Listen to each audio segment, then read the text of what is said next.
1절입니다. 또 그들에게 이르시되 내가 진실로 너희에게 이르노니 여기 서 있는 사람 중에는 죽기 전에 하나님의 나라가 권능으로 임하는 것을 볼 자들도 있느니라 하시니라.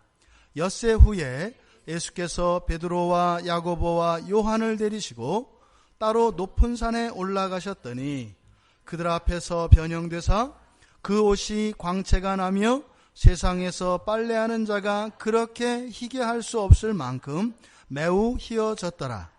이에 엘리야가 모세와 함께 그들에게 나타나 예수와 더불어 말하거늘 베드로가 예수께 고하되 랍비여 우리가 여기 있는 것이 좋사오니 우리가 초막 셋을 짓되 하나는 주를 위하여 하나는 모세를 위하여 하나는 엘리야를 위하여 하사이다 하니 이는 그들이 몹시 무서워하므로 그가 무슨 말을 할지 알지 못함이더라.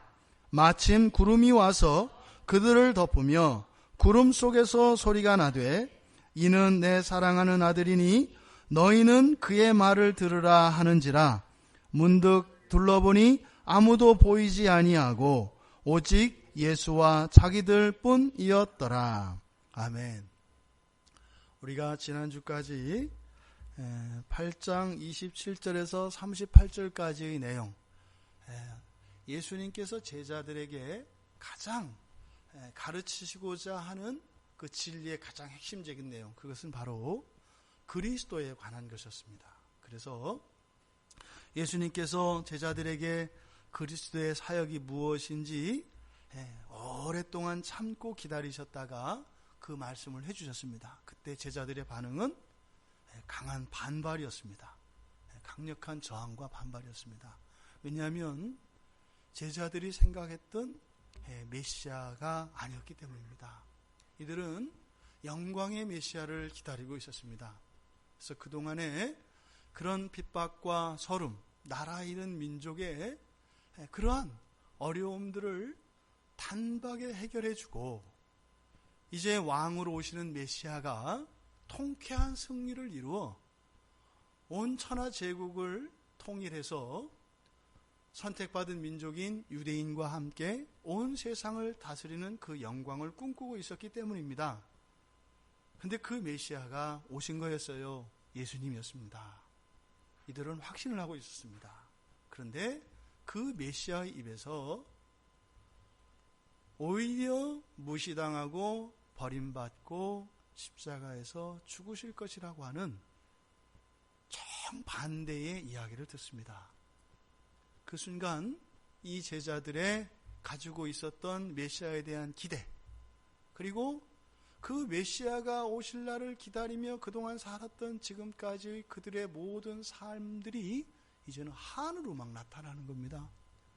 그것이 베드로가 주체 못하는 혈기로 예수님께서는 할 수 없는 행동을 했죠. 그랬던 그런 상황 속에서 이제 예수님께서 그렇게 그리스도의 삶을 따라 사는 것, 즉 자기 십자가를 지고 자기를 부인하고 예수를 따라 사는 것이 이게 특별한 사람들의, 즉 예수님의 사도들의 제자도가 아니라 이 땅을 살아가는 사람들에게 가장 가치 있는 일이고 가장 행복한 일이고 가장 소중한 일이다 라고 하는 것을 무리들을 제자들과 함께 가르치심으로 말씀해 주셨다라고 말씀을 드렸습니다. 그러니까 그동안 우리들이 생각했던 것과 십자가를 지고 자기를 부인하고 예수님을 따라가는 삶이, 이것이 단순히 제자들에게만 준 말씀은 아니었다라고 하는 것을 새롭게 알게 되었습니다.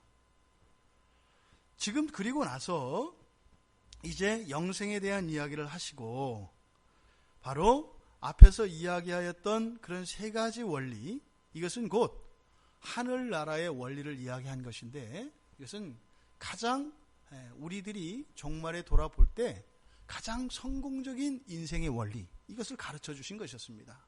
그래서 그것을 이제 뒤에서 영생과 관련하여서 예수님께서 말씀해 주신 것이에요. 그리고 나서 지금 9장 2절부터 변화산 사건이 나옵니다. 그러니까 9장 1절은 이렇게 예수님께서 이 그리스도의 사역과 그리고 하늘나라의 원리, 그러니까 뭐예요? 진정한 가장 가치 있는 삶의 원리를 가르쳐 주시고 그 다음에 변화산 사건에 대해서 이야기하시려고 하는데 그 중간 역할을 하고 있는 것이 9장 1절입니다. 이 9장 1절이 그러니까 지금 이 9장 1절은 무엇을 함축하고 있냐면 지금 그리스도의 이 지상 사역의 의미가 무엇이고 그리스도가 이 지상에서 이루시고자 하는 그 뜻이 무엇인지 모르고 있는 상태의 제자들이라고 하는 이 상황과 요 뒤에 나타나게 될 이 변화산에서의 놀라운 이 사건, 이것에 대한 의미를 9장 1절에서 서로 지금 연결시키는 역할을 하고 있다 이 말입니다. 이 9장 1절이 많이 오해가 되고 있는 본문이고 이 주석책을 봐도 이렇게 명확하지가 않은 그런 본문입니다. 그런데 철저하게 원문의 문법적으로 원문 그대로를 해석을 해보면 제가 말씀드린 앞에 있는 내용과 뒤에 있는 내용, 즉 변화산 사건과 그리스도의 이 땅에 오신 목적과 그리스도의 사역이 무엇이고 하나님 나라의 삶의 원리가 무엇인지 그 가치를 연결시켜주는 역할을 하고 있다 이 말입니다. 근데 지금 우리말 성경에서는 그렇게 돼 있어요. 내가 진실로 너희에게 이르노니, 진실로는 아멘의 번역입니다. 그렇죠? 이것은 이제 강조하실 때 쓰시는 말이에요. 이거 진짜인데, 여러분도 얘기하실 때 있잖아요. 이렇게 뭐 어차피 진짜이긴 하지만, 그러니까 꼭 믿어야 한다. 중요하다 할 때 이거 진짜인데, 이럴 때 이제 예수님이 강조하시는 말이에요. 그러니까 지금 이 9장 1절이 상당히 의미가 있고 중요한 본문이라는 겁니다. 진실로 말해주는데 지금 우리말 성경은 이렇게 돼 있어요. 우리 여기 서 있는 사람 중에는 죽기 전에 하나님 나라가 권능으로 임하는 것을 볼 자들도 있느니라. 지금 이게 의역이 됐습니다. 왜냐하면 지금 9장 1절의 그 우리말 이 개역 개정판에서 이렇게 번역한 의도는 이게 신학적인 이게 논쟁이 있는데 바로 뒤에 있는 내용에 뭐가 나와요? 예수님이 변형되어진 모습을 목격하는 사건이 나오잖아요. 근데 거기에 누가 나와요? 베드로와 야고보와 요한 세 사람이 본다고요. 그러니까 여기서 지금 여기 서 있는 중에 사람 중에라고 하는 요것이 뒤에 나오는 요 세 사람을 의미한다. 그리고 권능으로 임하는 그 하나님 나라를 본다고 하는 것이 바로 뒤에 변형된 그것을 보는 것을 의미한다라고 하는 해석이 있어요. 거기에 따라서 이렇게 번역을 한 겁니다. 그렇게 하니까 앞에 있는 그리스도에 대해서 이야기한 것과 이 변화산 사건이 단절이 일어나요. 이 마가복음의 특징 중에 하나가 뭐냐면 이게 내러티브로 이렇게 이야기식으로 이렇게 쭉 되어 있어요. 그러니까 전체를 하나의 이야기처럼 이렇게 마치 그림 언어로 쭉 연결되어 있거든요. 그래서 이게 딱 단절이 되지 않습니다. 이것을 그림으로 연결할 수 있어요. 이 9장 1절을 그래서 원문 그대로는 어떻게 되어 있냐면 부정문입니다. 원문에서는 부정문이고요. 또 하나 원문과 지금 우리말에 번역되어 있는 이 번역 사이의 큰 차이점이 뭐냐면 거기 보시면은 여기 있는 사람 중에는 죽기 전에 이렇게 되어 있잖아요. 죽기 전에. 근데 이게 이제 뭐뭐까지는 뭐뭐 전에 이런 뜻이거든요. 그런데 이게 지금 뒤에 붙어야 할 게 앞에 붙었습니다. 그래서 뭐뭐 할 때까지는 이게 뒤에 붙어요. 그러니까 죽기 전에가 아니라 하나님 나라가 임하는 것을 보기 전에 이렇게 되어 있다고요. 이해되시죠? 이거를 제가 그대로 직역을 하면 이렇게 됩니다. 여기 서 있는 사람 중에는 권능으로 오는 하나님의 나라를 보기 전까지 위치가 바뀌었죠. 그렇죠? 그러니까 조건이 이게 부사절이 지금 전혀 다른 거예요. 주절과 이 부사절이 바뀌었다고요. 그러니까 하나님 나라를 보기 전까지 죽음을 맛보지 않을 사람들이 있을 수도 있다. 이렇게 돼 있어요. 원문은. 그러니까 어떻게 해요? 부정문을 긍정으로 바꾸고 뭐뭐 전까지는 이것을 앞으로 보내서 주절과 이거를 순서를 바꿔버렸단 말이에요. 왜요? 그런 해석이 또 가능도 해요. 왜? 뒤에 나오는 사건과 연결시키기 위해서. 그런데 모두 다 그렇게 해석을 하는 것은 아닙니다. 그래서 이 본문을 해석을 할 때 어떤 사람들은 그때 당시에 이 주님의 이 말씀을 그렇게 이해한 사람들도 있어요. 아, 여기서 지금 하나님의 나라가 임한다는 것이 두 가지 관점이 있거든요. 바로 뒤에 나오는 변화산 사건을 예언한 것이다. 그렇게 볼 수 있어요. 그런 의미가 또 분명히 있습니다. 또 하나는 하나님의 나라가 임하는 거니까 종말을 또한 의미하기도 합니다. 그러니까 이것을 종말로 이해하면 어떻게 돼요? 종말이 오기 전에, 그러니까 죽기 전에 종말이 오는 것을 볼 사람도 있다. 이렇게 되잖아요. 그러니까 아하, 바로 그 말세에 대한 말세, 그 종말이 지금 이 제자들 중에 몇 사람은 그 말세가 올 때까지, 종말이 올 때까지 살아있는 사람들도 있겠구나. 이 사상이 이때 당시에 지배적이었어요. 그래서 예수님의 제자들도 우리들 중에 누군가는 다시 오실 예수 그리스도. 이게 뒤에 가보면 나중에 이제 예수님이 부활하시잖아요. 부활 승천하시고 천사가 다시 오실 거라고 얘기를 했잖아요. 근데 그 다시 오시는 사건이 먼 미래의 사건이 아니라 최소한 그것을 목격한 그 사람들 가운데 몇 사람은 남아있는 상태에서 종말이 올 거라고 하는 생각이 있었다고요. 그래서 70년에 예루살렘이 티투스에 의해서 폐허가 됐을 때 기독교인들의 신앙이 절단 나버렸어요. 끝났다는 거예요. 이거는 종말이 오는 게 아니라 진짜 세상으로부터 종말이 왔네. 이렇게 하면서 이 이스라엘 유대 그리스도인들이 전 세계 디아스포라로 흩어지게 되는 겁니다.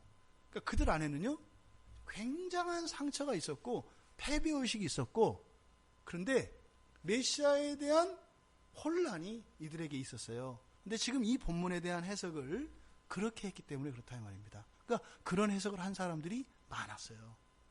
그러니까 아하, 우리들이 죽기 전에 종말이 오는구나. 그러니까 우리들 가운데 누구는 종말을 보겠구나 하는 이러한 사상이 그때 당시에 있었다 이 말입니다. 그런데 지금 이 본문은 그대로 직역해보면 그렇게 이해가 되지 않는다 이 말이에요. 지금 그러니까 이 지금 9장 1절을 제가 아까 말씀드렸던 것처럼 앞에 그리스도의 사역, 이 지상 사역과 그리스도께서 오신 목적, 그리고 하나님 나라의 원리를 가지고 살아가는 이 내용들, 이 앞에서 한 이 가르침에 대해서 아직 이해 못하고 받아들이지 못하고 있는 제자들이 있고, 요 뒤에 변화산 사건이 있어요. 그러니까 이게 지금 상관관계가 있다 이 말입니다. 근데 그것을 지금 연결시키고 있다. 여기서 제가 이렇게 말씀드린 그 근거는 원문에 대하여 그대로 해석하지 않은 것뿐만 아니라 또 중요한 단서가 하나 더 있습니다. 그것이 무엇인가 하면은 여기서 죽기 전에, 이렇게 죽기 전에 라고 번역되어 있지만 죽음을 경험하지 않는 사람 이렇게 되어 있다고 그랬어요. 그러니까 여기서 죽는다라고 하는 것은 죽음이 아니라 뭐예요? 죽음을 경험한다라는 뜻이에요. 그러니까 어떤 사람들은 권능으로 하나님의 나라가 임하기 전에 그 죽음을 맛보지 않는 사람도 있을 것이다. 이렇게 된다고 그랬어요. 그런데요, 여기서 이 죽기 전에 할 때 이 죽는다라고 하는 이 단어, 이 죽는다라고 하는 표현이 여러 가지 표현이 있습니다. 마가가 지금 여기에서 사용한 이 죽는다라고 하는 이 말을 마가복음 전체에서 6번 사용합니다. 마가복음에서 딱 6번 사용을 하는데 그 외에 또 다른 죽는다는 표현을 또 따로 쓰는 게 있어요. 근데 일반적으로 사람들이 죽는다라고 할 때 쓰는 단어가 따로 있고, 그 다음에 지금 여기에서 그리고 6번 특별하게 이렇게 죽는다라고 하는 표현을 특별하게 사용한, 즉 죽음을 맛본다, 이렇게 사용한 표현이 있는데 이거는 다 무엇과 관계되어 있냐면 예수님의 죽음과 관계되어 있습니다. 예수님의 죽으심을 얘기할 때 사용하는 단어예요. 여기서 죽다라고 하는 단어가. 단 한 번 7장 10절에서 죽음에 대한 이야기를 하는데 부당한 죽음을 말할 때 이 단어를 써요. 그러니까 지금 여기서 죽음을 맛본다라고 하는 의미는 그러니까 뭐예요? 실제 죽는 걸 말하는 게 아니라 죽음의 고통, 죽음의 쓴잔. 그것은 바로 앞에서 얘기했던 세 가지. 십자가를 지고 가는 것, 자기를 부인하는 것, 예수 그리스도를 따라가는 것. 이것을 은유적으로 죽음을 맛본다라고 표현한 거다 이 말이에요. 또 한 가지는 죽음을 맛보다 하면 뒤에는 어떤 말이 나와야 돼요? 무엇을 맛보다 이렇게 되죠. 그러니까 먹는다 그러면 뒤에가 뭐야 돼요? 내가 먹는 그것이 나와야 되잖아요. 그러니까 이걸 목적어라고 하잖아요. 나는 사랑합니다. 누구를 말해야 되잖아요. 그러니까 누구를 이렇게 얘기를 해야 돼요. 그런데 이 성경의 언어에서는 그 누구를 나타내는 방법이 두 가지가 있어요. 그러니까 누구를이라고 얘기하는 방식이 있고 우리말로 하면 누구의라고 말하는 방식이 있어요. 그러니까 뭐예요? 이렇게 한다 이 말이에요. 나는 예수님을 사랑합니다. 이렇게 할 때가 있고 그대로 단어대로 문법적으로 번역하면 나는 사랑합니다. 예수님의 이렇게 한다 이 말이에요. 이해되시죠? 둘 다 예수님을 사랑한다는 표현이에요. 나는 사랑합니다. 예수님을 이렇게 말할 때가 있고 나는 사랑합니다. 예수님의 이렇게 말할 때 있다 이 말이에요. 그러니까 많은 목사님들이 실수하는 게 이거예요. 왜냐하면 우리는 소유격은 어떻게 돼요? 전부 의로 해석을 해야 되죠. 의로 해석을 해야 된잖아요. 근데 이 헬라어의 독특한 것 중에 하나가 소유격으로 목적어가 와요. 그러니까 나는 사랑합니다 해놓고 뒤에다 의가 나오니까 이거를 말을 맞춰야 돼요. 이게 안 되거든요. 무엇의 사랑함 이게 안 되니까. 그럼 이걸 갖다가 어디요? 다른 데 어디다 막 붙인단 말이에요. 그러니까 성경의 뜻이 왜곡돼요. 그런데 당신을 사랑합니다 할 때하고 당신의라고 하는 말이 이렇게 올 때 둘 다 그것을 사랑한다고 하는 것은 맞는데 이 둘 차이는 어떤 차이가 있냐면 예수님을 사랑합니다. 그러면 예수님의 전부를 의미해요. 근데 의하면 예수님의 무엇을 사랑합니다 이거예요. 그러니까 뭐예요? 이게 속되게 표현하자면 예수님의 어떤 효과 이런 것들을 사랑할 때 예수님의 전체에서 어느 한 일부분을 사랑할 때 그러니까 목적어 자리에 오는 것이 전체가 아니라 일부분일 때 소유격 목적어를 취해요.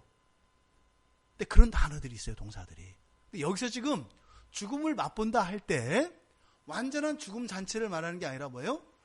죽음의 성질, 죽음의 어떤 특성, 죽음의 어떤 효과를 맛본다 이렇게 돼 있다 말이에요. 그러니까 뭐예요? 그것을 맛보지 않는 사람. 그러니까 이것은 죽는 것 자체를 말하는 게 아니다. 만약에 진짜로 죽는 것을 말했다면 이 단어를 쓰지 않아요. 전혀 다른 단어를 써요. 왜냐하면 전혀 다른 단어를 사용하는 마가의 단어가 따로 있어요. 이 마가복음 안에. 근데 지금 이것은 죽고 사는 그 단어가 아니다. 그래서 단지 보다 죽음의 어떠한 특성, 그것을 맛보는 것을 경험하는 것을 의미한다. 그래서 여기서 하나님 나라가 임할 때까지 죽음을 맛보지 않는 자들도 있을 것이다 할 때 이 죽음은 실제로 죽는 것을 말하는 게 아니다. 그러니까 뭐예요? 십자가를 지고 예수 그리스도의 그 길을 따라가는 고된 삶 있지 않습니까? 제자들 가운데 그 길을 안 가는 사람도 있을 수 있다라고 얘기한 거예요. 이해되세요? 근데 그게 이렇게 가능성을 얘기한 게 아니라 막연한 얘기예요. 그러니까 사실은 잘 안 일어나는 얘기예요. 안 일어나는 얘기. 그러니까 일어나기 아주 어려운, 하지만 절대적으로 일어나지 않는 것은 아닌 가능성이 열려있는 정도. 그러니까 이 뉘앙스는 어떤 거예요? 예수를 따르는 제자들이라면 어떻게 할 것이다? 그 죽음을 맛보며 살 것이다. 언제까지? 하나님 나라가 임할 때까지 죽음을 맛보며 십자가의 길을 가게 되는 게 자연스럽다. 자연스럽다. 그런데 개 중에는 뭐 그렇지 않을 수도 없긴 없는데 있기도 해. 이런 의미다 이 말이에요. 그러니까 지금 9장 1절이 말하고자 하는 바, 이것은 그러니까 그런 겁니다. 지금 뒤에 있는 변화산 사건을 바로 하나님 나라가 임하는 것으로 보았을 때, 지금 베드로나 이 제자들이 예수님이 앞에서 가르쳐 주신 그리스도의 사역과 그리스도의 그 오신 목적에 대해서 받아들이고 있어요? 안 받아들이고 있어요? 안 받아들이고 있어요. 그러니까 뭐요? 그 삶을 살아요? 안 살아요? 안 살아요. 그러니까 누구 얘기하는 거예요? 지금 제자들을 얘기하는 거예요. 그런데 어떻게 된다는 거예요? 하나님 나라가 영광주가 임할 때까지 그렇게 안 할 수도 있다. 그럼 바꿔 말하면 어떻게 돼요? 임하면 어떻게 한다는 거예요? 한다는 거죠. 권능으로 임한 하나님 나라의 영광을 보면 죽음을 맛보며 살아간다는 거예요. 그러니까 사실은 9장 1절의 내용이 뭐예요? 바로 뒤에 있게 될, 엿새 후에 일어나는 사건이거든요. 뒤에 있게 될 변화산 사건에 대한 예언인 거예요. 지금 상태에서 제자들은 어떤 거예요? 나 예수님이 메시아가 이런 거라면 좀 생각 좀 해봐야 되겠어요. 이런 상태인 거예요.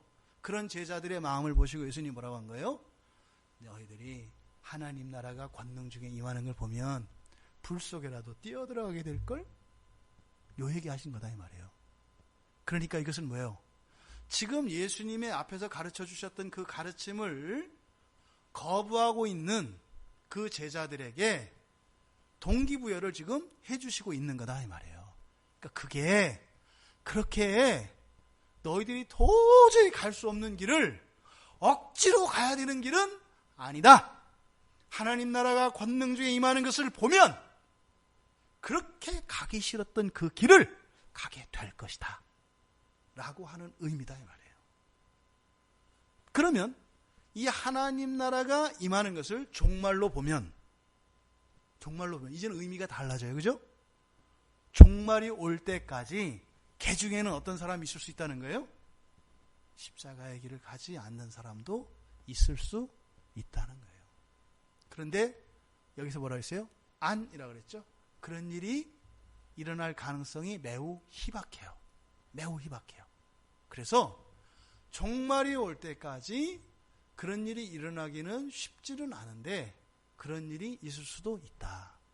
그러니까 지금 이 말을 우리가 확대 해석하면 어떻게 되냐면, 한평생 저 사람은 교회를 다니는데 도대체가 예수님을 따라 사는 것 같지 않은 사람이 있다고 해서 그 사람이 제자가 아니다라고 하는 확증을 우리가 할 수 있다 없다? 없다는 거예요. 왜냐하면 주님이 열어놓으셨어요. 삶의 성경의 주된 사상은 뭐예요?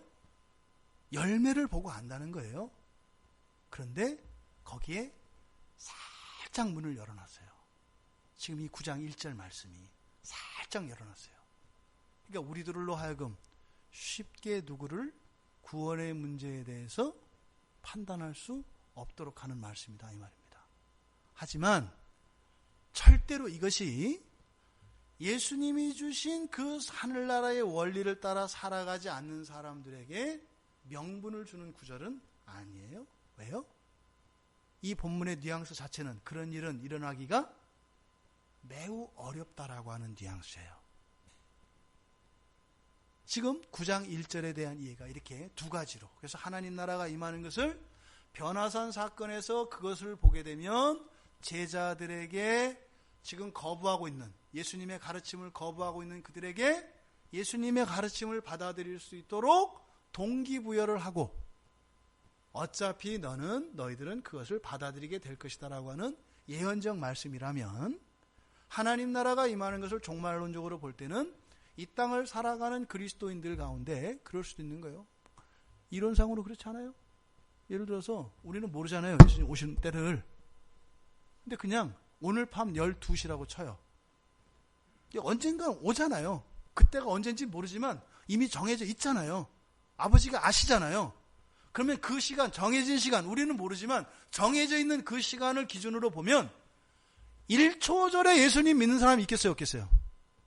있어요. 1초 전에. 있는 정도가 아니라 많을 겁니다. 왜요? 마지막 순간이 있기 때문에 그동안 십자가의 길을 따라 살지 않고 인격적으로 고백하지 않았던 사람들을 하나님이 구원하시기로 예정했던 자들은 그 시간에 마지막에 회심을 일으키실 거예요. 그들은요, 평생 동안 없었어요. 평생 동안. 그 가능성. 그러니까 우리 안에 일어난 중생, 하나님의 선택에 대해서는 아무도 몰라요. 지금 그것에 대해서 지금 열어놓고 있는 것이다.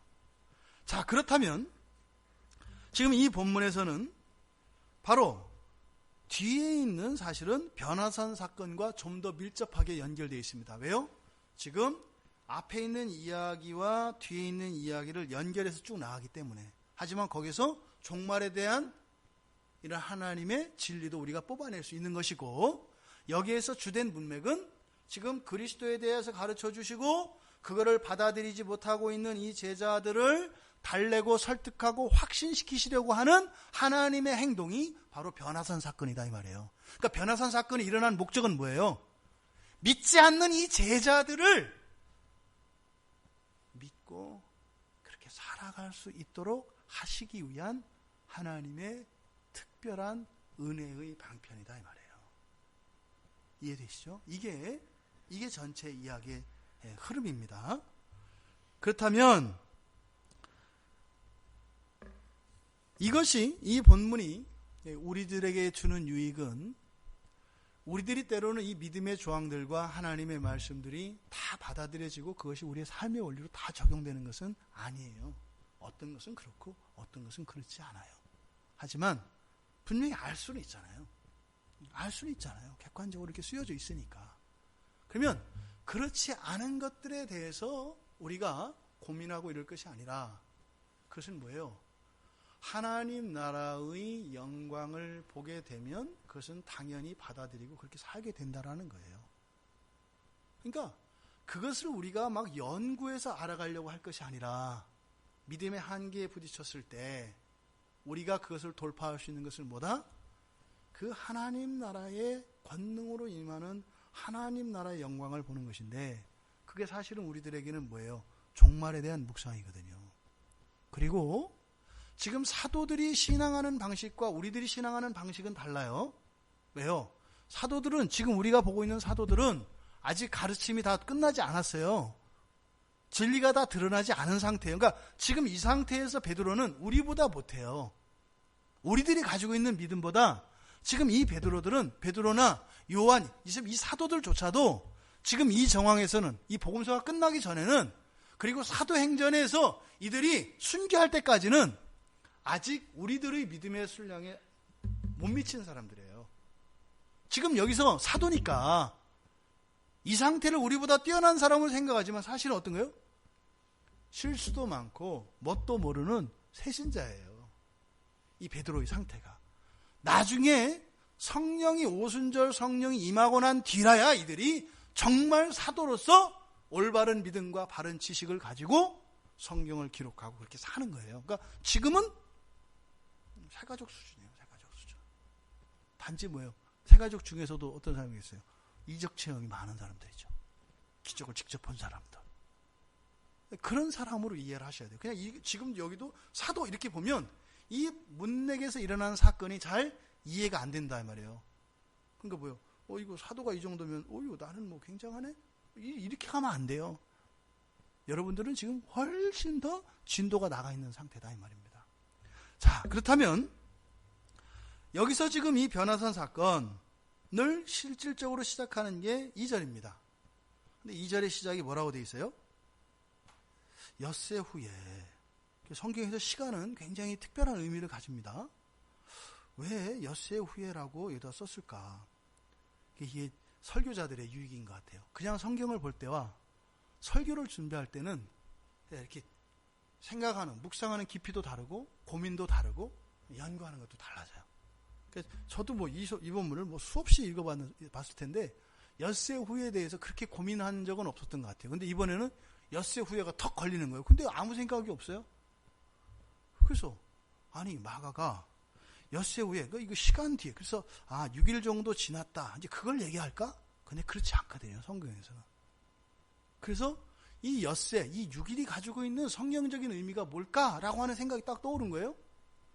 그래서 성경을 찾아보니까 여러분들 엿새 하면 생각나는 게 뭐세요? 예, 창조. 6일 동안의 창조, 그렇죠? 또요. 다 아는 거예요, 이미. 시내산에서 하나님과 언약을 맺을 때 엿새 후예요, 엿새. 그리고 이스라엘 백성들이 광야에서 살 때 만나가 내리잖아요. 만나를 거두어 드리는 게 며칠이에요? 엿새 동안 만이에요. 그리고 가나안 땅에 들어가서요. 맨 처음에 여리고성을 무너뜨려요. 며칠 동안 돌아요? 엿새 동안 돌아요. 이 엿새가 의미하는 것은 하나님의 창조를 상징하고 사람들의 노동을 의미합니다. 그러니까 일상을 이야기해요. 그러니까 어떤 일상? 우리들에게 주어진 일상을 의미해요. 그러니까 엿새 후에는 뭐가 와요? 안식이 와요. 안식이 와요. 안식이. 하나님이 6일 동안 창조하시고 7일째 안식을 취하십니다. 그리고 시내에서 안식일 규례를 주실 때 그리고 광야에서 이 모든 것들이 엿새 동안은 바로 안식을 바라봐요. 그러니까 안식을 다 설명하는 이 단위 숫자가 엿새예요. 엿새. 그러니까 엿새 후에는 뭐예요? 님을 만나는 그날에 대한 얘기예요. 그러니까 지금 엿새 후에가 아까 그래서 제가 이 변화산 사건 이것을 또 종말로도 볼 수 있다고 하는 것이 그러니까 지금 요 국면에서는 이해되시죠? 제자들한테 이렇게 가르쳐서 나중에 일이 끝나고 나면 엿새 후에 그러니까 엿새 후에는 뭐겠어요? 한 개인으로 보면은 인생 전체일 수 있어요. 인생 전체를 엿새라고 할 수 있어요. 좁게 보면 일주일에 6일 우리의 일주일 단위로 했을 때 6일을 이야기할 수 있어요. 또 인생 안에서 안식년이 있고 희년이 있잖아요. 그러니까 이렇게 다 적용할 수 있는 겁니다. 그러니까 엿새 후에라고 하는 의미는 굉장히 소망적인 의미예요. 그러니까 우리말로 어떤 뜻이에요? 그러니까 우리가 예를 들어 신앙생활 안 하는 사람들에게는 주말에 이런 뜻이에요. 그게 더 훨씬 더 은혜롭게 와닿죠? 주말에. 아주 숨가쁘게 일하는 사람들이 느끼는 주말에. 그게 엿새 후에가 그런 의미다. 그러니까 그 뒤에는 참된 안식이 있는 것을 말하는 거예요. 그러니까 우리가 지친 삶을 살고 난 뒤에 무엇가 있다는 거예요. 있다는 거예요. 너희들이 십자가를 지고 자기를 부인하고 예수를 따라가는 삶 뒤에 무엇이 있다는 거예요. 그게 너희들이 지금은 도저히 이해할 수 없다고 성질내고 받아들일 수 없다고 거부하고 있는 이 말씀이 엿새 후에 일어날 일을 너희들이 알게 되면 어떻게 되는 거예요? 이거 왜 안 해요? 오히려 쫓아가서 그것을 지고 살게 되어 있다. 이런 뉘앙스를 지금 엿새 후에 여기에 지금 마가가 함축하고 있는 겁니다. 굉장히 아주 재밌게 그렇게 나타낸 거죠. 그러니까 이렇게 보니까 가나안 땅에 들어가서 여리고성을 6일 동안 그렇게 도우려고 하셨던 것이 안식일에 대한 말씀이셨구나. 안식일에 대한 말씀이셨구나. 가나안 땅 들어가서 정신없이 삽니다. 요시야 왕 때 안식일 지켜요. 요시야 왕 때. 가나안 땅을 6일 동안 돌았던 이유를 몰랐어요. 엿새 후에 어떻게 돼요? 여리고성이 무너져요. 창조를 생각나게 하는 것이고 바로 안식에 대한. 그럼 이것을 오늘날 우리로 적용하면 무엇이 되겠어요? 구원의 하나님을 잊지 않는 거예요. 우리의 삶의 중심에. 우리 삶의 중심에 모든 사건과 모든 상황 속에서 바로 안식의 하나님, 구원의 하나님 예수 그리스도를 잊지 않는 거예요. 근데 구약의 백성들은 잊어요. 그러니까 지금 여기서 다시 엿새 후에라고 하면서 그 안식이 무엇인지 바로 뭐예요? 하나님 나라가 임하는 것을 보여주는 거예요. 그래서 지금 그 뒤에 나온 이 사건들, 뭐 옷이 너무나 뭐 휘어지고, 뭐 그때 뭐 엘리야는 뭐 이해가 되는데 왜 또 모세가 나타났고, 이게 옳고 그르고 이 논쟁 자체가 중요한 것이 아니라 사실은 뒤에서 나타나고자 하는 것은 뭐예요? 종말의 신자들이 누리게 될 그 영광스러운 삶이 무엇인지를 가르쳐 주는 거예요. 종말을 묵상하면서 그 영광을 믿음 안에서 보는 자들은 어떻다는 거예요? 오히려 고난의 길로 기꺼이 주저앉지 않고 갈 수 있다는 거예요. 근데 우리가 왜 그렇게 못 살아요? 그 영광의 가치를, 예수 그리스도를 통하여 얻는 구원의 가치를 모르기 때문에 넘어지고 깨어지고 오락가락하고 한다, 이 말입니다. 그러니까 제자들이 지금 망설이는 게 뭐예요? 진짜 너희들이 예수 제자가 된 게 뭔지를 몰라. 너희들이 그렇게 좋다고 생각하고 이러는 거, 그거 별거 아닌 거야. 뭐 우리 낮에 공부할 때도 그 얘기하고, 제가 이제 어저께 어떤 분들 만나서 이야기하다 제가 놀랬기 때문에, 그러니까 적지 않은 분들이 예수를 믿으면서 그리스도인으로 살아가는 것을 이렇게 포기하는 거로 생각을 하더라고요. 내가 이제 예수를 믿으면 해야 되는 것들을, 하고 싶은 것들을 못하는 걸로 이렇게 생각을 하더라고요. 해야 되는 것들을. 근데 그거 아니거든요. 전 깜짝 놀랐어요.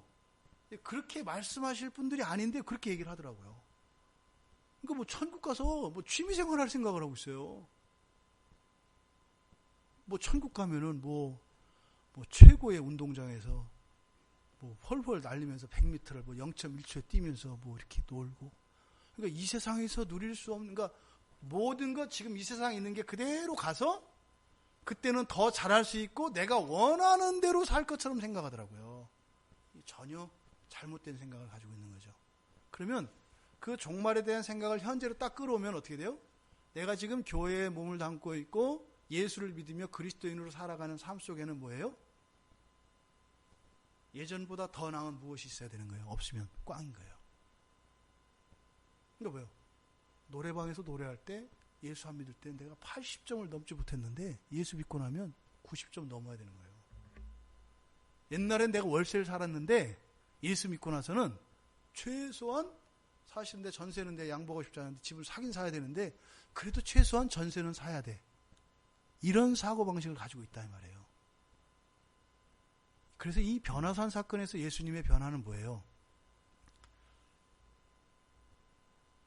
지금 우리가 알고 있는, 우리가 누리고 있는, 추구하고 있는 그런 기쁨과 행복과 좋은 것들 있지 않습니까? 그런 것들은 반딧불이고 하나님 안에서 예수 안에 있는 것은 해요, 해. 그러니까 아주 A급 반딧불을 가지고 이렇게 하는 게 아니라 완전히 질적으로 다른 거다 이 말이에요. 이게 예수님의 변형이 나타나는 겁니다. 그러니까 여기서 예수님의 변형은 무엇이에요? 너무 광채가 나서 빨아도 그렇게 흰 것이 없더라. 이것은 단지 예수님이 빛났다 해도 도대체 어쩔까? 이 얘기가 아니에요. 이 세상에서 우리가 빛으로 생각하는, 우리가 소원하는 그 모든 것들과는 완전히 질적으로 다르고 초월하는 그 무엇이 예수 안에 있다는 거예요. 그래서요, 이거를 안 하고 예수 믿는 삶을 살아가는 것을 내가 신앙생활하기 위해서 이거를 내가 포기해서 이렇게 되는 게 아니다 이거예요. 이 얘기가 예수님의 비유들을 통해서 여실히 드러나요. 항상 예수님은 뭐라 그래요? 둘을 줍니다. 둘을 줘서 가지라 그래요. 이거 복음은 1억 원이다. 그리고 네가 가지고 있는 그런 율법적 사고와 네가 가지고 있는 세상적인 욕심은 이거 100원짜리야. 마음대로 가져. 이렇게 하신단 말이에요. 그럼 보세요.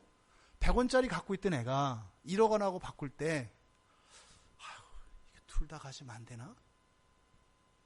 이런 일이 일어난다는 거예요. 사람들에게. 100원짜리하고 1억 원을 바꾸는데 그래서 1억 원을 바꾸고 나서 이제 뭐라고 하는 거야? 내가 주님이 주시는 그 1억 원 받느라고 내가 100원 과감히 포기했어? 이런 해프닝이 우리의 삶 속에 일어나고 있어요.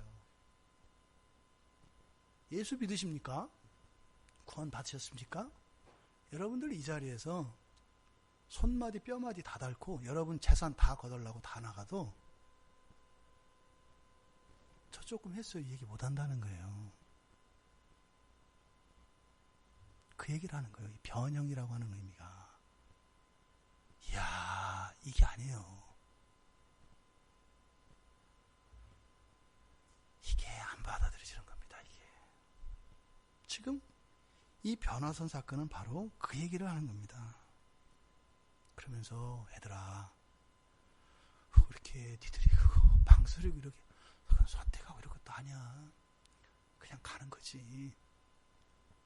그걸 너는 고민한다고 그러고 이렇게 뭐 연구한다고 하고 뭐 돌다리도 두들 그런 거 아니야. 왜요? 믿음을 요구하는 거지. 믿음으로 가야 돼요. 믿음으로.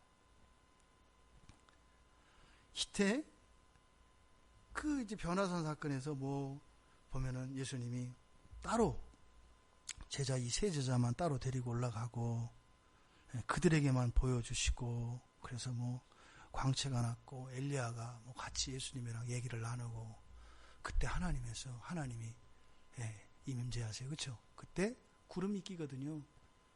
구약 사람들 유대인들에게 구름이 확 덮이는 것은 여호와 하나님, 성부 하나님의 임재를 의미합니다.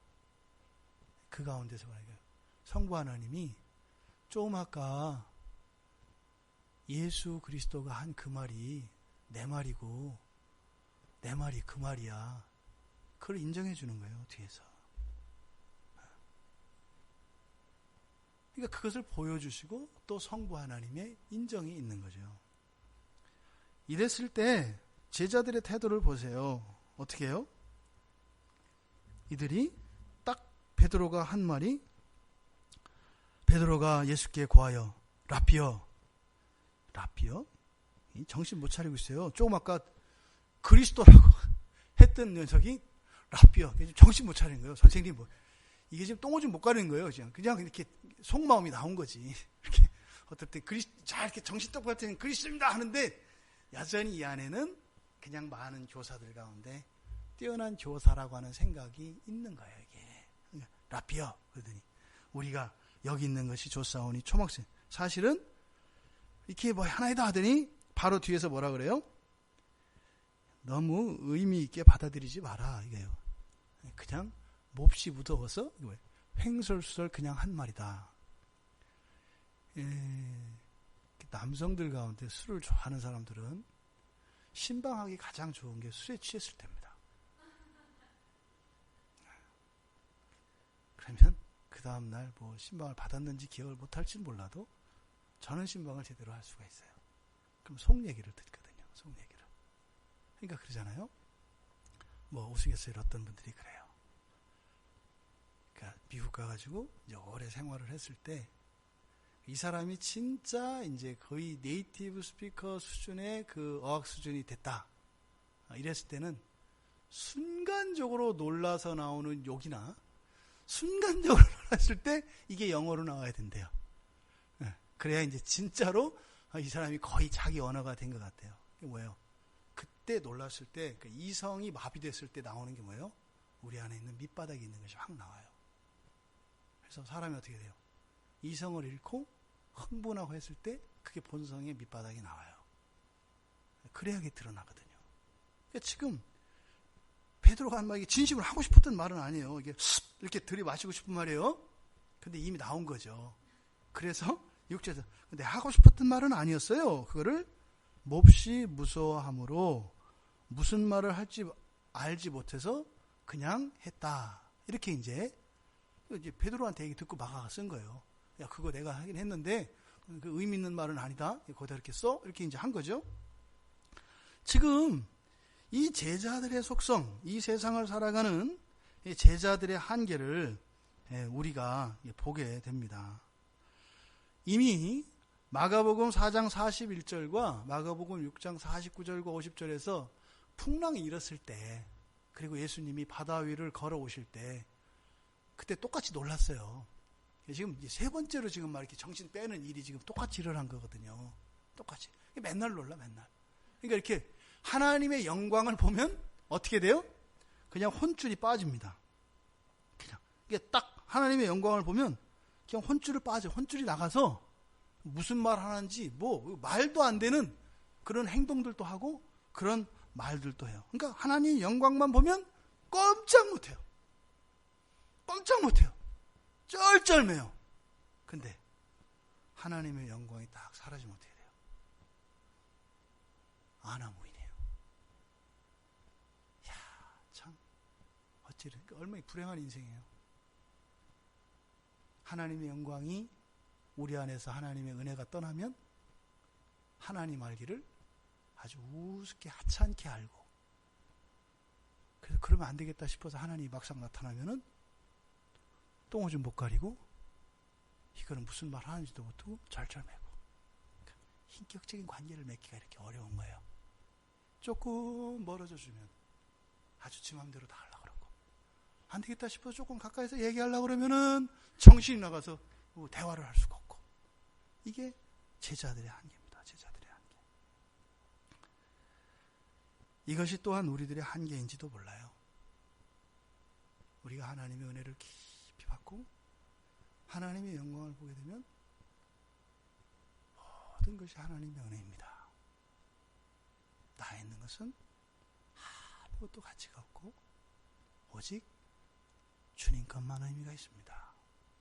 주님 말씀을 전적으로 순종하며 사는 것이 옳습니다. 라고 고백을 합니다. 근데 금세 은혜가 빠져버리면 어떻게 돼요? 기억이 안 납니다. 내가 얼마나 어려운지 아십니까? 이렇게 가는 거죠. 그러다가 스포츠 신문 이런 데 나온 오늘의 운세, 이렇게 호랑이, 용, 토끼가 이렇게 보면 이렇게 빠지는 거죠. 이게 이 시대를 살아가는 우리 그리스도인들의 실존입니다. 그러니까 이런 것들을 통해서 예수님은 십자가에서 죽지 않으시면 안 되는 거였구나. 저도 제 자신의 결코 짧지 않은 시간들을 살아오면서 제 인생을 되돌아보면 소망이 없어요. 절대 소망이 없어요. 절대 소망이 없어요. 그러니까 오죽하면 제가 가룟 유다한테 가끔 감사하겠어요. 오죽하면 쳐 죽일 놈이긴 한데 가끔은 또 감사해요. 만약에 유다가 안 했으면 누군가가 했어야 될 텐데, 왜냐하면 그거 말고는 대안이 없거든요. 대안이. 이때 하나님이 들려주셨던 그 음성, 이것이 제자들에게는 큰 변화가 있었을 겁니다. 그런데 8절에 보니까 문득 둘러보니 이렇게 돼요. 꿈인가 싶어요. 좀 전에 바로 전에 어땠어요? 정신이 나갔단 말이에요. 근데 문득 둘러보니 이랬어요. 뭐예요? 기억에서 사라지기 직전이에요. 이렇게 기억에 사라지기 직전이에요. 그러니까 다시 이 용수철이 땡기는 것처럼 그 바로 직전에 예수님을 멱살잡이를 했던 그 상태와 거의 근접하게 가는 거예요. 근데 본거를 안 봤다고 할 수는 없으니까 거기에 조금 변화가 일어난 겁니다. 하나님의 영광을 봤는데 그거 조금 일어난 거예요. 너무 허무해 보이지 않아요? 문득 둘러보니 예수와 자기들 뿐이더라. 왜 예수만 있어? 모세와 엘리야 같이 있어야지. 너무 단촐하지 않아? 이런 느낌이죠. 누누이 말씀드립니다만 우리 그리스도인들은요, 오직 예수 그리스도 한 분만으로 만족하고 오직 예수 그리스도 한 분만이 우리의 살아가는 이유여야 합니다. 네, 물론 제가 이렇게 말씀드린다 그래서 제가 그렇다라는 거 아닙니다. 성경에 있는 바를 말씀드리는 것일 뿐이고 저도 그것을 향해서 끊임없이 제 자신을 치면서 단련해 갑니다. 그러니까요. 우리 안에는 오직 예수 그리스도를 거부하려고 하는 그런 성향과 본성이 우리 안에 있다는 겁니다. 그러면 그것을 가지고 막 좌절하고 우리를 막 이렇게 난도르자고 할 것이 아니라 내가 지금 하나님의 길에서 멀리 떨어져 있다고 하는 나의 정체성을 깨닫는 게 중요합니다. 그리고 어떻게 해요? 가야 되는 거예요. 그러니까 내가 정말 오직 예수가 되었을 때 아까 말씀드렸던 것처럼 우리에게는 어떤 생각이 있는 거예요? 그럼 뭣도 버리고 뭣도 버리고 뭣도 버려야 되겠구나 하는 생각이 든단 말이에요. 근데 지금 여기서 가르쳐 주는 건 뭐예요? 그렇게 아니다라는 거예요. 오직 예수가 되게 되면 사실은 뭐예요? 우리가 버린 것 같았던 그 모든 것들이 완벽하게 예수 안에 있다는 것을 알게 돼요. 모든 것을 버리는 것은 모든 것을 가지는 겁니다. 세상의 방정식으로 이해할 수 없죠. 버렸는데 어떻게 가져요? 그런데 시간적으로 우리의 사고 구조 속에서는 그렇게 경험되어져요. 먼저 양자택일의 상황 속에서 다른 것을 완전히 버리고 하나를 택하는 것 같은 그런 순간이 옵니다. 그런데 하나를 예수 그리스도만을 완전히 선택하게 되면 깜짝 놀라는 거예요. 그럼 내가 버렸던 그것들을 예수님이 어떻게 해요? 완벽하게 다 거룩하고 안전하게 해서 집안에다 모아놓고 계신 거예요. 이게 예수 안에서예요. 조심하실 것은 이런 말이 굉장히 위험한 게 뭐냐면 우리 인간의 생각은 또 바뀔 수 있어요. 그래? 일단 내려놨다가 갖는 게 된다는 말이지. 이렇게 하면 이게 꼬입니다. 신앙이. 이게 꼬여요. 정말로. 그러면 어떤 일이 일어날까요? 못 기다려요. 시험이 올 때 못 기다려요. 자기 한계에 딱 부딪히면 아니 내가 그거 믿고 예수만 믿고 내가 다 놓고 살았는데 이거 뭐 막 가자는 얘기네. 이게 와요. 그러니까 어떻게 해요? 진짜로 우리는 어떻게 해요? 제가 결과를 말씀드렸습니다만 그 결과가 우리의 목표가 돼서는 안 된다 이 말이에요. 완전히 놔야 돼요. 완전히 놔야 돼요. 그랬을 때 지금 이 제자들이 변화산에서 경험했던 여기에 초막셋을 짓고 여기서 살지요 라고 하는 말이 나온다 이 말이에요. 그냥 주님이랑만 살지요 이런 말이 나온다 말이에요. 버리고 말고 할 게 없어요. 여기 말고는 다른 생각이 아예 안 든다 이 말입니다. 그러니까 마귀가 어떻게 해요? 거기를 못 가게 한단 말이에요. 그래서 오직 예수 이런 말이 나오면 자꾸 단서를 달게 하고 마음 불편하게 만든다 이 말이에요. 그래도 어떻게 그것만으로 자꾸 단서를 달게 한다 이 말이에요. 그래서 정말 우리가 누리게 될 권능 안에서 그 권능으로 임하는 그 하나님 나라의 영광을 이들이 변화산에서 보았던 것처럼 그림자로서 분명히 우리들에게 허락되어 있습니다. 그것을 누리지 못하게 한다 이 말입니다. 여러분, 이 제자들의 실수를 통해서 진리를 받아들이기가 얼마나 어려운가 하는 것을 우리가 인식하고 인정해야 합니다. 성경으로 쓰여져 있어서 다른 종교인들이나 이러한 모든 구도자들이 얻을 수 없는 것을 우리는 서점에 가서 사서 그냥 얻을 수가 있어요. 그렇다 그래서 이게 그냥 이렇게 우리 안에 들어와지고 이게 우리의 힘이 되는 것은 아니다.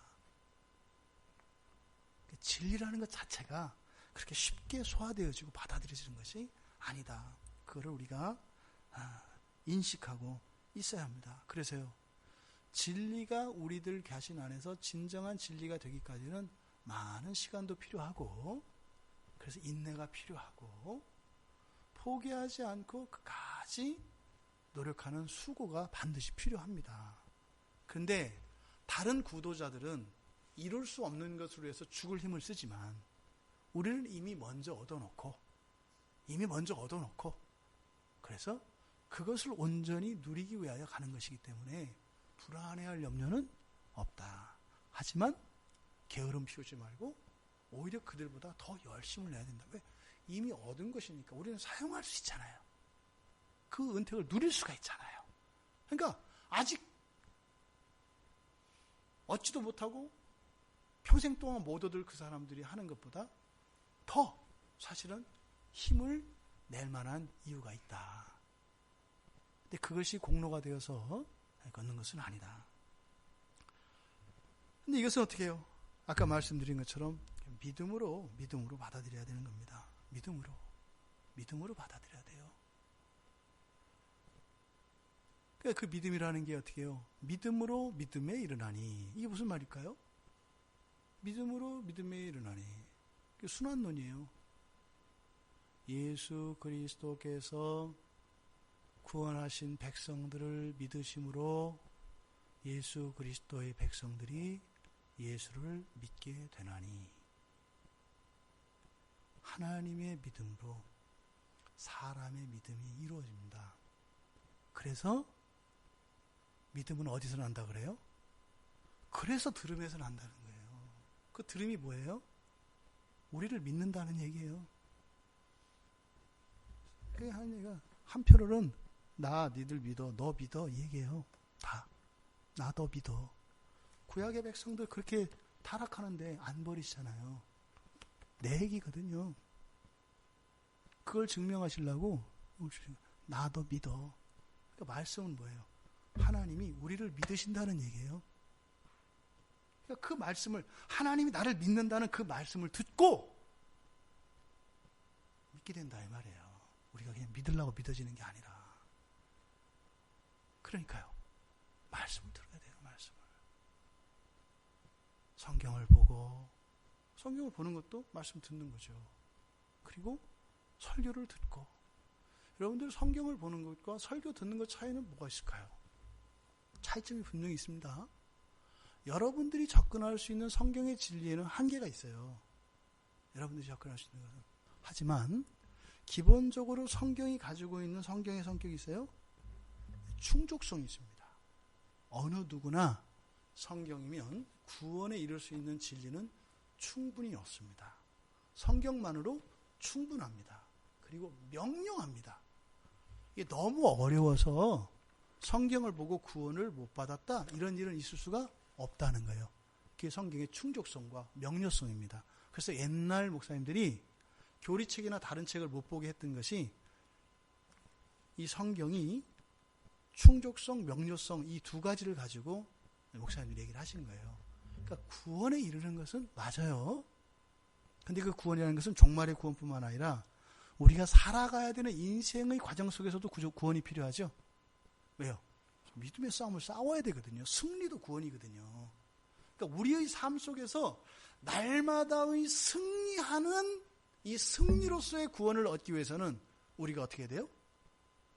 더 종말의 구원을 얻는 것뿐만 아니라 하나님이 날 믿으시는 것으로 생기는 이 믿음뿐만 아니라 어떻게 해요?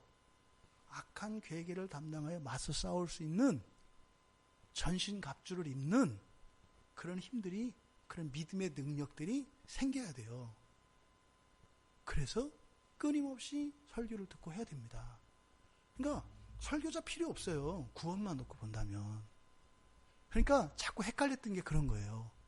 마지막에 구원 얘기를 해놓고, 그러니까 설교를 왜 그럼 계속 들어야지? 믿으면 된다며. 믿었는데 이게 논리적으로 연결이 안 되는 거예요. 구원을 어떻게 해요? 종말에 대한 이것 하나로만 봤으니까. 근데 우리 삶 속에서도 구원의 능력을 맛보지 못할 때가 얼마나 많아요. 그러니까 힘을 얻어야 된다고요. 그러니까 그 믿음을 우리가 계속 공급받아야 합니다. 그래서 설교를 들어야 돼요. 근데 너무 설교자에게만 의존하면 안 되죠. 개인적으로 얻을 수 있는 게 있어요, 분명히. 그래서 성경을 보는 일과 설교를 듣는 일은 같이 가야 됩니다. 같이. 근데 이게 쉽지 않아요. 그죠? 성경을 어떤 분은 1000번 읽어도 모르겠다는데요. 3번은 1000번 읽어도. 뭐 저희들도 보고 또 보고 그래도 맨날 새로운데요. 뭐. 정말로 설교를 제가 보니까 그런 것 같아요. 예전에 제가 부교육자로 있을 때 그때 지체들이 많이 어려웠어요. 설교를 못 들어서. 평균적으로 3년에서 5년 걸렸어요. 설교에 정착하는데. 근데 그게 어느 특정 교회 문제가 아니더라고요, 보니까. 한 설교자의 설교를 온전히 들으려면 일정 정도의 설교에 대한 청취가 필요해요. 그래야 그 설교가 바로 이렇게 전달이 돼요. 그러니까 자의적으로 해석되지 않고 설교자가 말하는 바를 들어가려면 이게 그런 거구나. 그러니까 이게 뭐 어떤 교회 목사님이 뭐 설교가 어렵고 난해하기 때문에 그런 게 아니더라고요. 그러니까 아마 우리 교회도 마찬가지일 거라고 봐요. 그러니까 한 3년은 지나야 이 설교가 제대로 전달되고 이해되어지고 그러면은 그때서야 그래서 교회가 3년 지나야 뿌리가 내린다고 하는구나. 그렇게 이해가 되는 것 같아요. 설교를 반복해서 들으세요. 반복해서. 정말로. 그러니까 제 설교 그런 얘기 아니에요. 어쨌든 여러분들이 평촌 광야교회 성도로 하나님께서 불러주셨을 때는 현재 여러분의 담임 목사를 통해서만 주시는 은혜가 있어요. 다른 데서 못 받는 은혜가 있어요. 여러분들이 일단 목양받는 그 목사를 통해서, 그 설교를 통해서만 얻을 수 있는 거 있어요. 다른 것은 아무한테나 얻을 수 있어요. 근데 이 목양관계 안에서 부모도 마찬가지예요. 부모도 마찬가지예요. 부부도 마찬가지잖아요. 내 배우자를 통해서만, 그러니까 나만 얻을 수 있는 유익이 있다고요. 나만. 그러니까 예를 들어서 내 남편, 내 아내가 다른 남자와 다른 여자들에게 친절도 베풀고 호의를 베풀잖아요. 근데 그런 거 말고 부부관계 안에서 나에게만 주는 게 있거든요. 원리가 그래요. 부모 자식 간에도 마찬가지고. 그래서 어쨌든 지금 처음 시작되어지는 과정 가운데 여러분들 그동안의 신앙생활 다 지우셔야 돼요. 제가 경험해 보니까 그래요. 그냥 마치 우리들이 초신자인 것처럼 생각하고 이렇게 가야 시행착오를 덜 거치는 것 같아요. 그러니까 과거에 있었던 이런 것들을 비교하고 이렇게 해서 이렇게 하려면 진도를 못 따라가요. 비교하고 이렇게 하면 시간이 많이 걸리거든요. 그래서 하나님을 믿고 정말 신앙생활 처음 하는 것처럼 절대적으로 신뢰하고 설교를 듣고 따라가야 돼요. 염려 안 하셔도 돼요. 왜요? 예수님이 보증하시기 때문에. 그리고 나서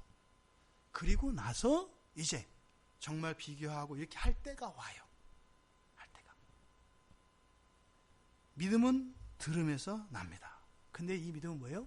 끊임없이 자라가야 되는 믿음입니다. 그래야 우리의 삶 속에서 하나님의 구원을 경험해요. 또 로마서 1장 5절에서는 그렇게 얘기하잖아요. 믿어 순종하게 한다 그래요. 이 믿음이라는 것은요, 하나님 말씀에 순종하게 합니다. 사실은 이거 별 얘기 아니에요. 여러분들 사는 얘기 하는 거예요. 여러분 사는 얘기. 여러분들이 지금 사용하고 계시는 제품들, 뭐 식료품이든 뭐 화장품이든 모든 것들, 여러분들 다 믿는 거 사요. 믿는 거 사요. 믿음은 순종하게 돼 있다는 게 다른 얘기 아니에요. 그러니까 그렇게 따라 사는 게 자기가 믿는 거다 이 말입니다. 오늘 이 변화산 사건을 통해서 주셨던 교훈은 바로 보다 핵심적인 것은 어디에 있었어요? 바로 8장에서 가르쳐 주셨던 하늘나라의 삶에 대한 원리입니다.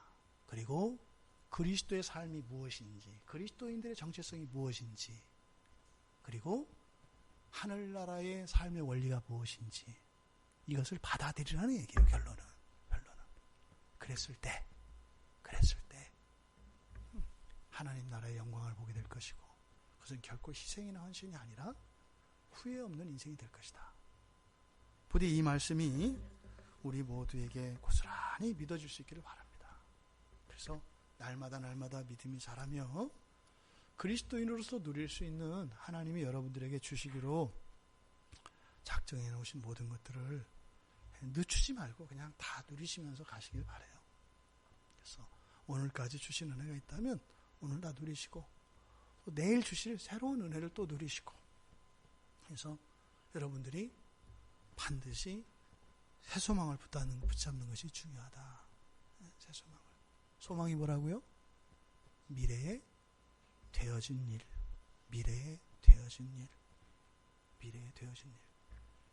그거를 못 보게 한단 말이에요, 세상이. 미래에 되어진 일을. 우리는 어떻게 해요? 현재를 보고 미래를 보게 돼 있어요. 그러니까 완전히 핀트가 안 나가요. 완전히 핀트가 안 나간다고요. 우리가 상상할 수 있는 한계를 뛰어넘거든요. 하나님의 능력은. 그러니까 우리의 소망은 우리가 생각하는 것보다 훨씬 우위에 있어요. 그러니까 기도의 방향도 다르고 살아가는 방식도 달라요. 하나님의 뜻과 달라요. 그래서 하나님이 여러분에게 주신 온전한 새 소망을 가지고 날마다 믿음으로 그것을 누리시며 맞다. 그래서 구원의 하나님을 찬양하고 그것을 전하지 않을 수 없는 그런 정말 역동적이고 생생한 그런 날마다의 삶을 살아가시기를 주님의 이름으로 축원합니다.